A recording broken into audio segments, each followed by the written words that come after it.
Lucifer, son of the morning, I'm gonna chase you out of earth.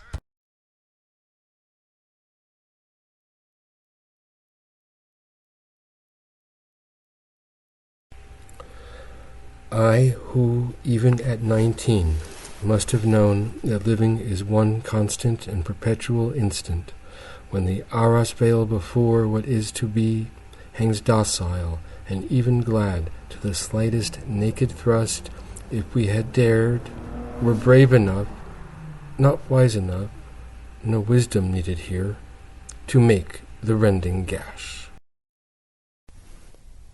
And that was the first time that Byron remembered that he had ever thought how a man's name, which is supposed to be just the sound for who he is, could somehow be an augur for what he will do, if other men can only read the meaning in time. It seemed to him that none of them had looked especially at the stranger until they heard his name. But as soon as they heard it, it was as though there was something in the sound of it that was trying to tell them what to expect, that he carried with him his own inescapable warning, like the flower its scent, or a rattlesnake its rattle. Mr. Compson, carrying the letter, emerged from the house, snapping the porch light on as he passed. "You will probably have to go inside to read it," Mr. Compson said. "Maybe I can read it here all right," Quentin said. "Perhaps you are right," Mr. Compson said. "Maybe even the light of day, let alone this." He indicated the single bulb, stained and bug-fouled from the long summer, and which, even when clean, gave off but little light. This, which man had to invent to his need, since, relieved of the onus of sweating to live, he is apparently reverting or evolving back into a nocturnal animal. It would be too much for it, too much for them.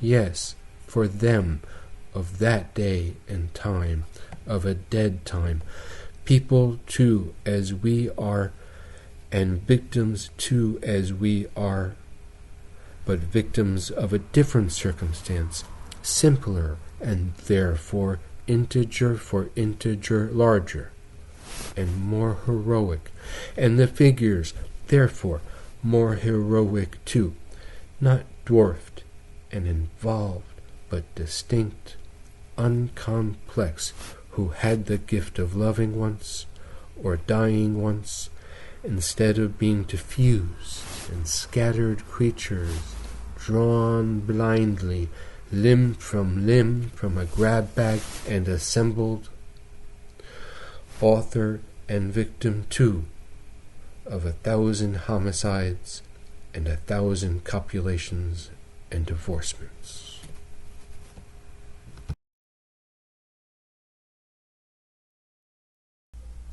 Adelia said, "The prince learned to see abroad." "You say you have been happy, and that proves you have lived not less but more than other people." "Such beauty is real power," said Adelia. "With such beauty as that, one might overthrow the world." But the mother's great and continual anxiety was Aglaia. "She is exactly like me, my image in everything," said Mrs. Epanchin to herself. "A tyrant, a little demon, a nihilist, eccentric, senseless and mischievous. Good Lord, how unhappy she will be."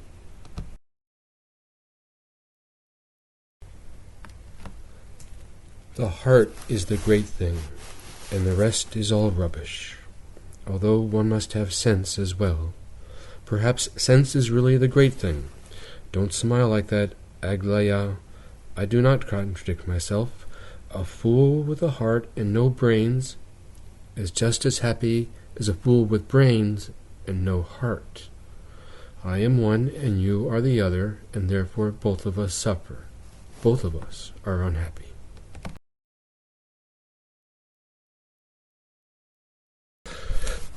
The principal thing is the entire change that has already come over me. I left many things behind me, too many. They have gone. On the journey I said to myself, I am going into the world of men. I don't know much, perhaps, but a new life has begun for me. I have made up my mind to be honest and steadfast in accomplishing my task. Perhaps I shall meet with troubles and many disappointments, but I have made up my mind to be polite and sincere to everyone. More cannot be asked of me. People may consider me a child if they like. I am often called an idiot. At one time or another, I certainly was so ill that I was nearly so bad as an idiot. But I am not an idiot now. How can I possibly be so when I know myself that I am considered one?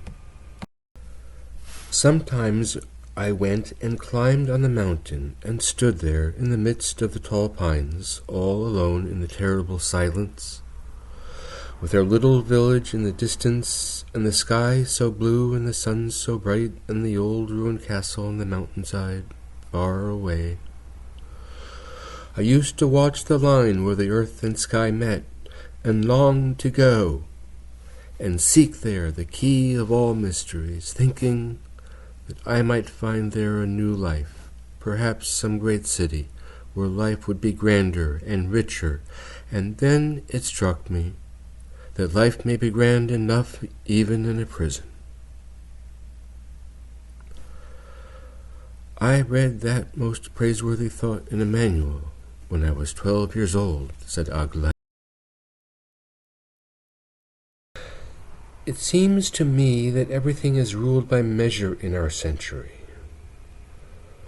All men are clamoring for their rights, a measure of wheat for a penny, and 3 measures of barley for a penny. But added to this, men desire freedom of mind and body, a pure heart, a healthy life, and all God's good gifts.